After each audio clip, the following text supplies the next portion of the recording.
Hello, my name is Ronnie Brown. Today we will be talking about Eugene Delacroix's most influential work of 1830, Liberty, Leading the People.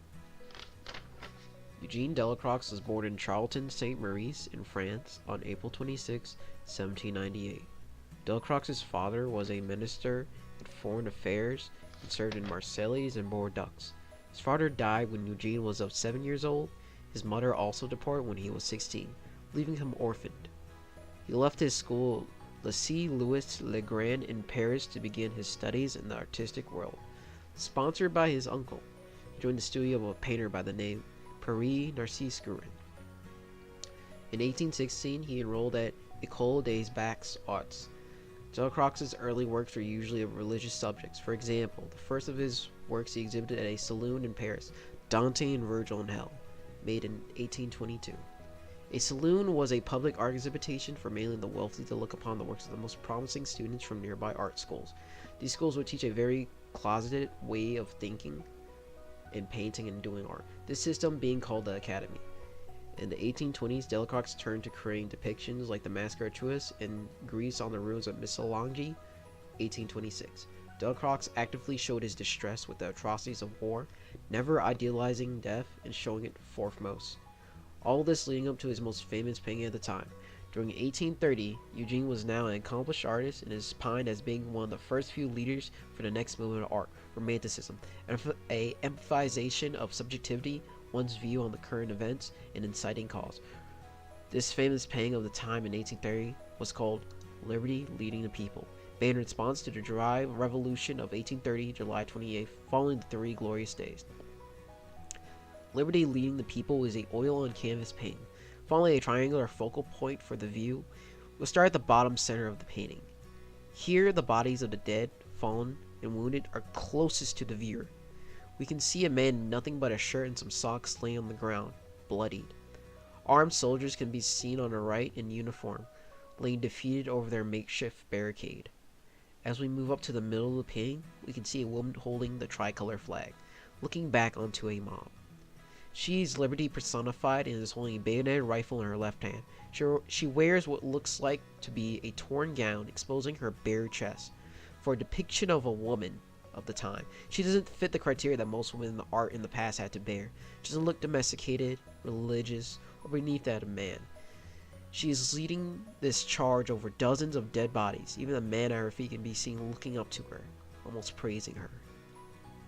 On the left side of the painting, you can see a row among a row of people, housing guns and swords of all types and quality. A shaven man can be seen wielding a pistol in his dirty shirt, using a sword in his right hand.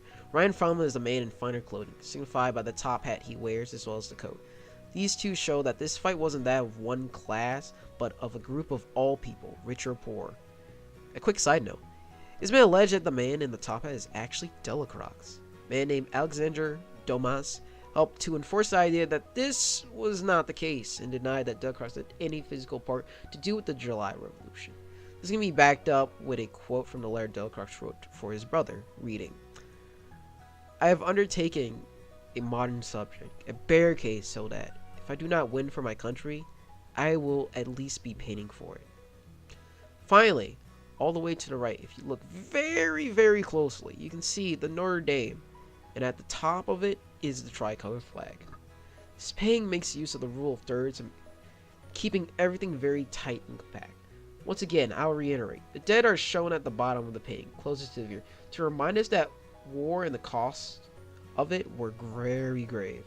Talking about these dead men, whether it be the half-naked man to the left or the soldiers on the right, nothing is idealized. These dead men are shown as they are to reinforce this idea of the cost of this revolution. This painting is a good example of juxtaposition.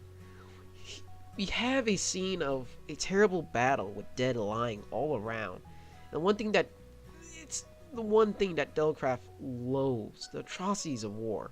Yet, we also have the romanticized scene of personification of liberty, leading the revolutionists onward to battle once more. The painting illustrates all this with a darker palette of colors. Later on, this painting would be bought by the French government in 1831 in hopes of displaying it in the throne room to remind viewers of how Louis Philippe had came into power. However, after a couple of months in the palace's museum, it was removed due to its divisive political message and was returned to Delacroix in the aftermath of June Rebellion. To this day, the painting remains in Louvre in France. One of the two critical approaches I use were iconography. There are many elements inside of this painting that pays reference to other works. For example, as mentioned before, Notre Dame appearing in the background with the tricolor flag, and the personification of liberty, which is often compared to the Statue of Liberty just by looks. They're not entirely similar, but they both encompass the same idea. Second critical approach I used was formalism. The darkened colors in the entirety of this canvas sets the mood for his painting. Dark, bleak. This is especially present in the background and foreground containing the dead, but a streak of light bounces tentatively on the subject of this painting, liberty and tricolor flag. Lastly, my original artwork. It is a small sculpture since I have little to no artistic value or talent.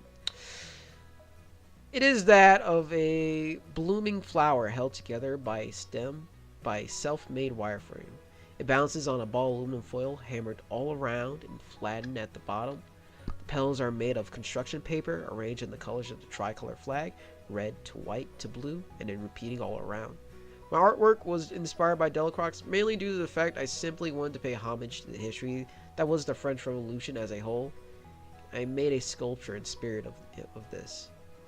This is the end of the documentary, and the question of the day is, did Eugene Delacroix paint himself into liberty leading the people? And if so, which of the many people depicted in it is he?